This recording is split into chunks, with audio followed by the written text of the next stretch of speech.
It's good to have you join us on AD4TV Radio News Update, coming to you live from Abuja, Nigeria's federal capital. I am Merciful Ajinomo. The Federal Executive Council has approved a sum of 10 billion naira for the completion of irrigation project in Shonga, Kwara State, Nigeria, which began and was abandoned in 2010. The Minister of Water Resources, Suleiman Adamu, disclosed this Wednesday while addressing journalists after the Federal Executive Council meeting in Abuja. Rashid Balogun, a professor of medicine at the ongoing 32nd Annual General Meeting and Scientific Conference of the Nigerian Association of Nephrology in Ibadan, Nigeria, says exposure to excessive heat as a result of climate change is contributing to the rise in chronic kidney disease. According to the nephrologist, researches carried out in different countries has linked heat waves associated with climate change to epidemics of chronic kidney disease of unknown origin in otherwise healthy young people. He said studies have revealed that a group of young people affected by chronic kidney disease are those exposed to harsh excessive heat conditions for long hours, exposing them to a toxin, which is also a predisposing factor. There is evidence across the country, across the world, of people developing kidney disease, people in their early life, young men and women too, who appear to be healthy in all ways, yet these people develop kidney disease. In those groups, it was found that there are some things they had in common. They tended to be people who were working under harsh, excessive heat conditions. Commissioner for Health in Lagos State, Nigeria, Professor Akin Abayomi, in a statement issued this Wednesday, has disclosed that Lagos State government has placed 63 people under surveillance over fears that they may have contacted Lassa fever from a patient who is recorded to be the first case of the virus in the state.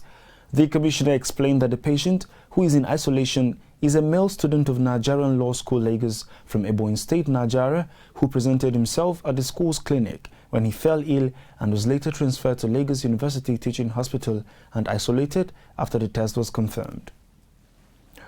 Talking youth development, following the increment of the monthly stipends of National Youth Service Corps members from 19,800 naira to 33,000 naira and the increment on the value-added tax rate in Nigeria, Nigerians feared that there might be inflation in the country.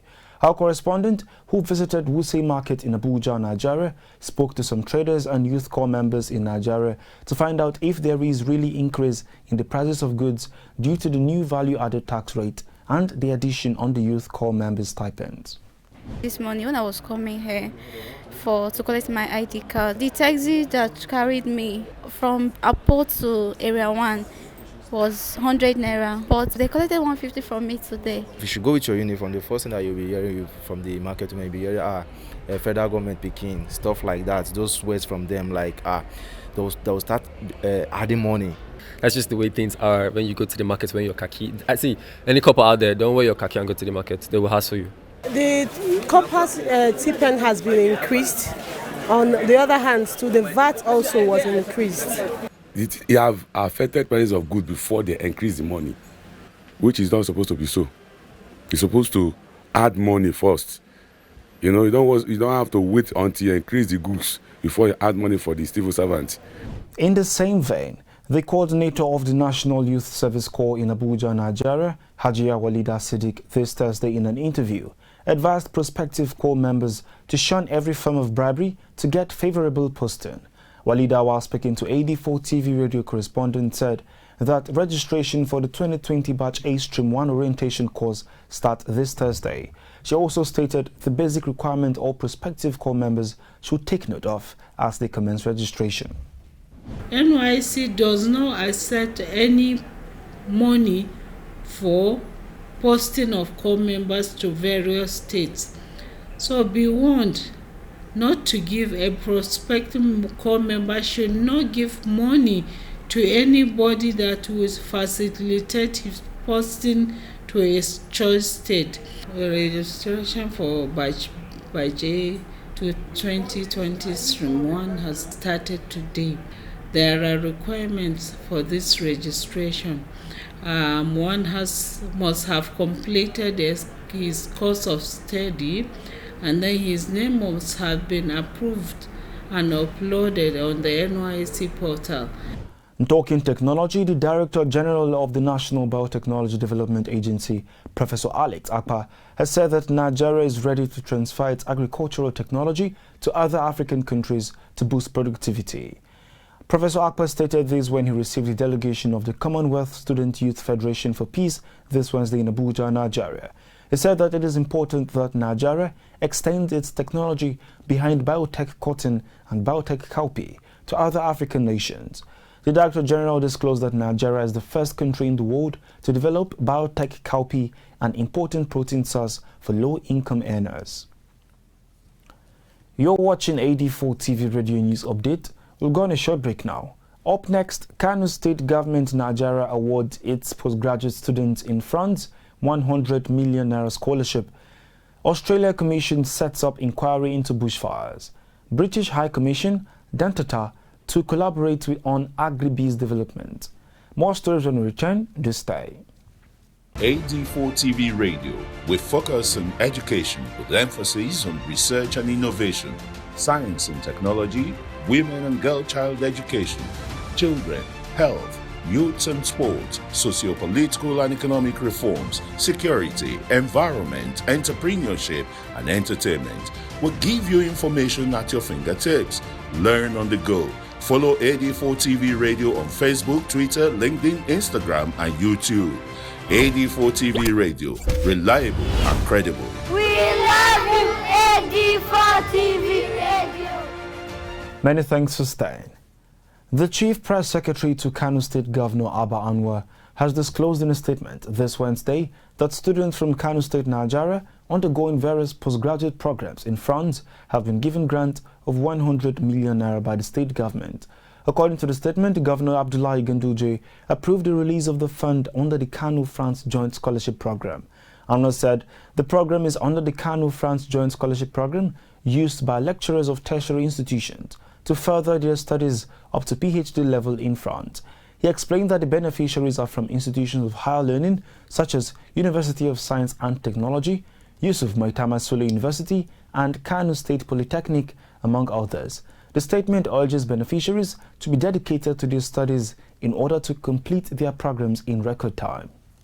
The Prime Minister Scott Morrison of the Australian government announced a powerful inquiry on Thursday in response to the recent extreme bushfire season. He said the scale of what he called the Black Summer of bushfires in the past month presented new challenges for all levels of government in the country, which requires a detailed national inquiry. The British High Commissioner to Nigeria, Ms. Catriona Liang, in a statement by Sanusi Ahmed Bature, the General Manager Corporate Services of Dantata Foods and Allied Product Limited, has pledged the readiness of the UK government to promote agribusiness for sustainable development in the country. This was revealed when the High Commissioner led a delegation of UK officials on a strategic partnership visit to the company in Kano this Wednesday. Catriona Liang stated that the collaboration will provide an enabling environment to facilitate investment opportunities in agribusiness and promote bioeconomy, address challenges of climate change and food security. She also appealed for more attention by the industrialists on the UK market for Nigerian processed foods. Dagmar Turner, a 53-year-old professional violinist, while undergoing a brain surgery, played the violin at King's College Hospital, London, United Kingdom. The neurosurgeon, Dr. Keyomas Ashkin, who came up with this creative solution in a statement this Thursday, asked the 53-year-old to play her instrument to ensure that her musical abilities were not damaged during a tumor removal procedure. The tumor, which is in her right frontal lobe, was dangerously close to parts of her brain that were responsible for coordinating delicate movement in her left hand, which are regions crucial for playing the violin. Social justice is a peaceful and prosperous coexistence within and among nations. It advances when we remove barriers that people face because of gender, age, race, ethnicity, religion, culture, or disability. Celebrating the World Social Justice Day today with the theme Closing the Inequalities Gap to Achieve Social Justice, some residents of Abuja, Nigeria, spoke to our correspondent on the rate of inequality in the country when it comes to gender and tribe. The level of coexistence within the country is still not on the average, because we talk about social justice, coexistence, but we are not getting it. So when we are talking about inequality, we have culture, definitely you can agree with me that the cultural differences are still clear, they are still in existence. So it's quite unfortunate that at this level, 21st century, we're still talking about the gender equality and social justice and all that. So when we look at the discrepancy between a man and a woman in terms of both appointment, politics, and even the area of economy and some other things like that, it is quite unfortunate that we see how women gender far behind, lagging behind. On a lighter mood, some people are of the opinion that men marry women with the hope they will never change. On the other hand, women marry men with the hope they will change. Invariably, they are both disappointed. Please share your thoughts on this on our social media handles at AD4TVRADIO. You can also join the conversation on our website www.ad4tvradio.com. Please like and subscribe to our YouTube page at AD4TVRADIO. That's it in AD4TV Radio News Update, coming to you live from Abuja, Nigeria's federal capital. Many thanks for watching. I am Merciful Ajinomo.